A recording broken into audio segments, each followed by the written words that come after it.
ایک بات وَإِذَا سَأَلَكَ عِبَادِي عَنِّي فَإِنِّي قَرِيبٌ أُجِيبُ دَعْوَةَ الدَّاعِ إِذَا دَعَانِ فَلْيَسْتَجِيبُوا لِي وَلْيُؤْمِنُوا بِي لَعَلَّهُمْ يَرْشُدُونَ۔ یہ آیت بڑی زبردست ہے اللہ کی رحمت کو بتانے کے لیے۔ ساڈی تا جی سندا ہی کوئی نہیں، یہ عام لوگ جی ساڈی تا رب سندا ہی کوئی نہیں، اور جو بیچارے ان پڑھ لوگ پیر سائیں تہاڈی رب موڑ نہیں سکدا، ساڈی سندا کوئی نہیں، یہ اس سے بھی آگے چلے جاتے۔ او بھائی اللہ بڑا بے نیاز ہے، جس کی چاہے موڑ دے، جس کی چاہے سن لے، لیکن رب سب کی سنتا ہے، یہ یہاں بتانا ہے۔ وَإِذَا ان نہیں، ان شرط ہے اور اذا ظرفیت ہے، تو ان کی بجائے اذا سے ایک دم اللہ کی رحمت کا دروازہ کھلتا ہوا نظر آتا ہے۔ اذا سألک، عنی پہلے ہونا چاہیے، عبادی بعد میں ہونا چاہیے۔ جب میرے بارے میں میرے بندے پوچھیں، اللہ کو صحابہ نے سوال کیا، یسألونک یسألونک یسألونک، کتنا قرآن میں ہے، یسألونک عن المحیض قل هو اذی، یسألونک عن الانفال قل الانفال للہ والرسول، یسألونک عن الاہلہ قل ہی مواقیت للناس، یسألونک عن الیتامى قل اصلاح لہم۔ جتنے بھی صحابہ نے سوال کیے وہ آئے ہیں یسألونک، یہ آپ سے پوچھتے ہیں، ٹھیک ہو گیا؟ تو یا حبیبی یا محمد قل، آپ کہیے، یہ جواب ہے۔ یہ سارے قرآن میں طرز ہے، کوئی 14 کے 18 دفعہ یسألونک کا لفظ آیا ہے۔ صحابہ نے سوال کیا، اللہ کدھر ہے، قریب ہے تو مناجات کریں، دور ہے تو زور سے پکاریں۔ تو اس پر آیت یوں اترنی چاہیے تھی یسألونک عنی، جیسے باقی آ رہا ہے سارے سوالوں کا جو لفظ آیا ہے یسألون، آپ سے پوچھتے ہیں، تو یہاں بھی ہونا چاہیے تھا آپ سے پوچھتے ہیں عنی، میرے بارے میں، قل، تو آپ کہیے ہوا قریب، کہ وہ تمہارے قریب ہے۔ یہ میری بات سمجھ میں آئی؟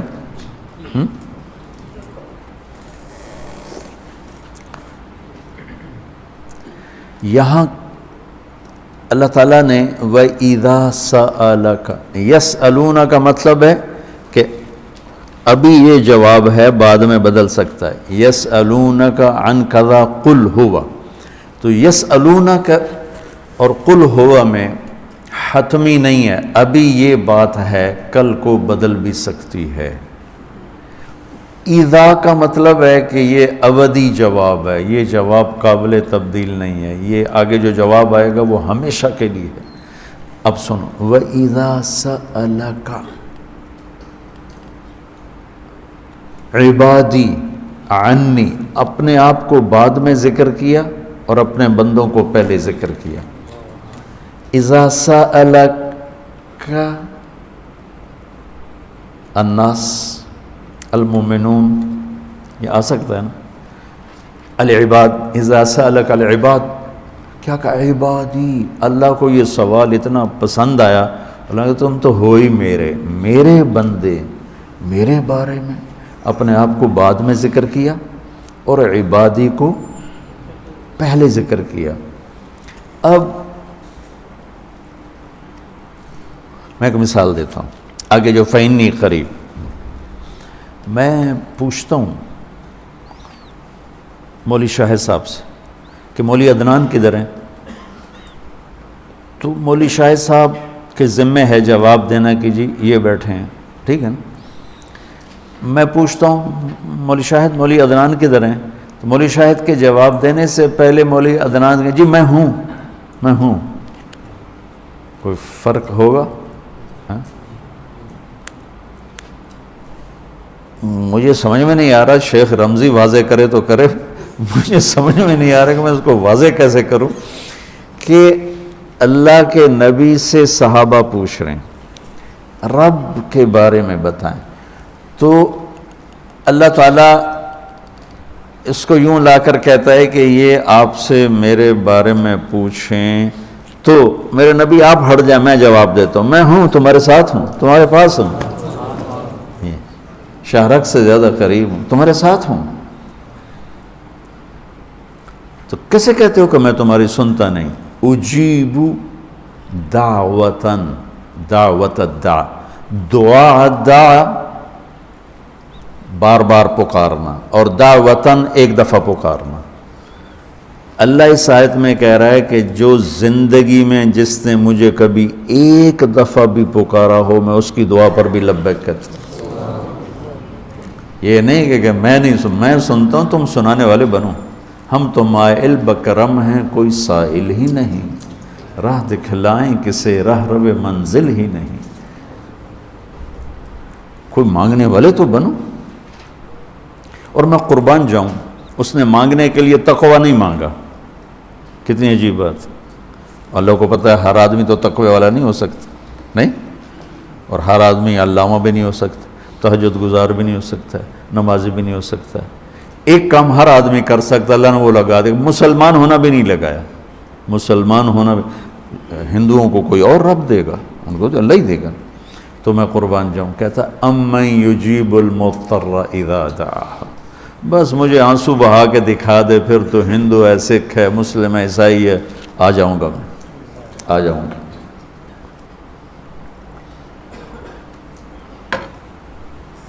سب کی سنتا۔ اجیب الدعوت الداع، ایک دفعہ بھی جو زندگی میں پکارتا ہے نا، اذا دعان، جب جس وقت اس کی زبان سے یا اللہ نکلے گا، میں لبیک کہتا ہوا ہوں۔ تو اس آیت میں بڑی تسلی اللہ نے دی ہے، بڑی تسلی دی ہے کہ اللہ کو پکارو، اللہ سے، صرف اللہ سے مانگو، صرف اللہ سے مانگو۔ وَإِذَا سَأَلْتَ فَاسْأَلِ اللَّهِ وَإِذَا اسْتَعَنْتَ فَاسْتَعِنْ بِاللَّهِ، مخلوق سے مت مانگو، پکارنا ہے تو صرف اللہ کو پکارو۔ اللہ نے خوبصورت مثال دی، ان الذین تدعون من دون اللہ لن یخلقوا ذبابا، اللہ تعالیٰ فرماتا ہے مجھے چھوڑ کر میرے بنائے ہوئے بندوں سے مانگتے ہو، ان سے کہو ایک مکھی بنا کے دکھا دے، اگر یہ ایک مکھی بنا کے دکھا دیں تو میں نے چھاڑ دے نہ تو کل مانگ لے۔ ارے یہ مکھی کی ایک ٹانگ نہیں بنا سکتا، تو تم ان سے کیوں مانگتے ہو؟ ان سے مانگو، اس سے مانگو جس نے انہیں بنایا۔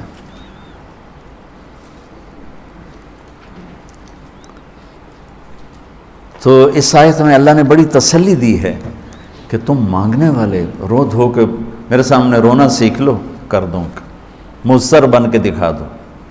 جیسے ہمارے ہاں دعائیں مانگی جاتی ہیں، ہاتھ ادھر ہوتے ہیں اور گا گا کے ربنا آتنا، یہ دعا ہے؟ یہ تو دعا کا مذاق ہے، اس کو دعا کہتے ہیں۔ اور پیچھے نمازیوں کو کوئی ہوش نہیں ہوتا کہ مولوی صاحب کیا دعا مانگ رہے ہیں۔ دعا تو ایک پکار، ایک فریاد ہے، عرش کو ہلا دے اگر کوئی تڑپ کے اللہ کو دکھا دے تو۔ اس کے بعد ایک بڑی خوبصورت بات آئی ہے، وہ بتانا چاہتا ہوں۔ احل لکم لیلۃ الصیام الرفث الی نسائکم ہن لباس لکم وانتم لباس لہن، بس یہ بتانا اتنی بڑی خیر کا ہے، اتنی بڑی سبحان اللہ۔